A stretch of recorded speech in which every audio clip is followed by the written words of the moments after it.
ñi ngi nguur tey ñi ngi nekk dans l'exercice du pouvoir. après 18-19 mois est-ce que li nga doon xaar li taxoon nga dugg yaa ngi koy gis. waaw ak yi fi xew yow. man sëñ Omar yàlla dafa maa dimbali avant ñu yegg si au pouvoir je savais que ni on tiendra pas le pouvoir. Comment. parce que alxuraan. j'ai dit ñi may déglu ñi may seetaan sama gars yu bëri yàgg naa leen wax. beneen bi mooy ñun avant ñu dugg Pastef on est des combattants mu la ay disciples Cheikh Anta Diop lañ dañoo naan li ñuy wax le système France-africain dañ ko naan. On a compris comment le système se réinvente à chaque fois et on avait vu que ne le système France-africain il avait compris qu'il allait perdre xam nga une partie une bataille mais il veut pas perdre la guerre. Il a réussi à se réinventer et loolu dañ koo gis nii damay fàttaliku man sama dernier waxtaan ak Aliou Sall mu baal ma citer son nom. dernier meeting bu ñu def ma damaa gedd bi Jean-Luc Mélenchon ñëwee dama gedd dem j'ai dit à Aliou Sall je pense que ni xam nga. On a trahi le projet. Non, boy, Sonko du ñu trahi, je parlais pas de Sonko. Mais j'ai vu que tout le monde position bi ñu doon nekkee kenn amul woon prudence wu parce que 2 mois avant les élections Sandiogou Alain Juillet nga xam ne moo tey moo yor école de guerre économique yi France nekkoon directeur des services secrets français dafa ne au Sénégal on n'est pas inquiet parce qu'on a une très bonne équipe là-bas. Et dans ma tête j'ai dit s'ils ont une très bonne équipe là-bas est-ce que nous on a une équipe qui est capable de faire face à cette résistance du système France-africain déjà xel yaa ngi dem ñoom pourquoi seen xel dal ñu ne Sénégal tiituñu ils vont pas perdre le Sénégal la preuve y a rien qu'à changer ci en tout cas ci wàllum France-Afrique dinañ ci ñëw et donc yooyu yëpp mu bekk ay kii signaux yu ma doon gis d'accord avant ñu yegg si au pouvoir candidature président Ousmane Sonko dañ ko éliminer nii ñu ciy teg suñu bët ñu koy gis ñu koy éliminer bi ñu koy éliminer mooy quand on a commencé à mettre dans l'inconscient collectif des Sénégalais plan B système la boo xamante ni damay fàttali nit ñi mën leen fàttaliku leen Nelson Mandela quand tu vois l'histoire Nelson Mandela boo ko naanee day gis ne Mandela on l'a fait pareil en Afrique du Sud bi ñuy xeex comme apartheid il savait que il pouvait plus contenir résistance au apartheid donc il fallait ñu fexe dugal Mandela pour calmer la situation pour dévier ce qu'on appelle ce qu'ils appellent eux dans leur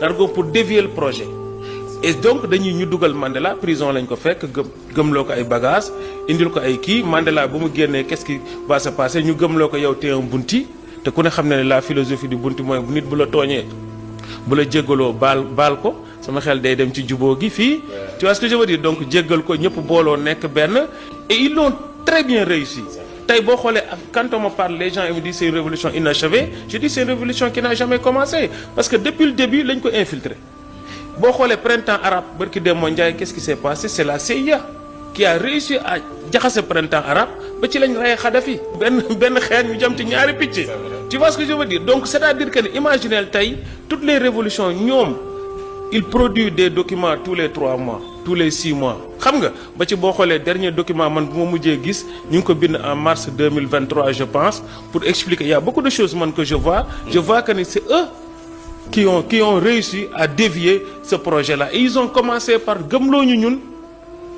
plan B parce que da ngay jàpp benn affaire la chose faut pas le calculer biir Sénégal wala nitu Sénégal yi faut le regarder sur le plan géopolitique da ngay xool Sénégal période yi ñuy xeex ñun Mali dafay libre Burkina di libre ces pays de l'AES di libre l'avancée di génn fan moo doon des ci pays Sénégal nga xam ne ki fi nekkoon doon jiite dafa ne moom bis bu gañee day dem dimbali leen d'accord donc ñoom ci seen xalaatin seen stratégie hors de question Sénégal daanu et si le Sénégal tombe parce que bul fàtte ni les deux capitales de la France-Afrique Sénégal la Côte d'Ivoire capitale économique Sénégal nekk la capitale intellectuelle donc boo xoolee Houphouët-Boigny ak Senghor ñoom ñaar ñoo tëgg France-Afrique te bis bu Sénégal daanoo c'est-à-dire que France-Afrique c'est terminé donc ñoom Sénégal seen bakkan lañ ci teg te ñun on sait que ni on peut Sénégal mën nañ ko récupérer mais stratégiquement donc ñoom dañu commencer di liggéey ci pour que Sénégal bañ a dem foofu la njëkk a tàmbalee parce que man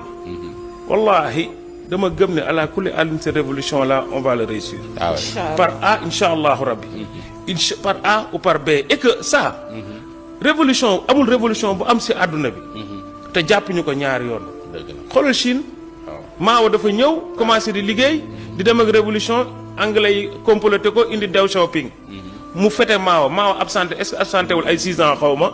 bañ koy bëgg a faagaagal ñu naan Maawa dee na. Maawa ñëwaat. jàppaat révolution bi ñàdd ko soog ko rendi. demal ci révolution française. tu vois ce que je veux dire. xoolal révolution iranienne. regarde la Russie deewoon na ba ñu xam nga li ma la. ba nga xamante ni mais tey jàppaat nañ ko. te ñun jàpp même ba ci diine l'islam.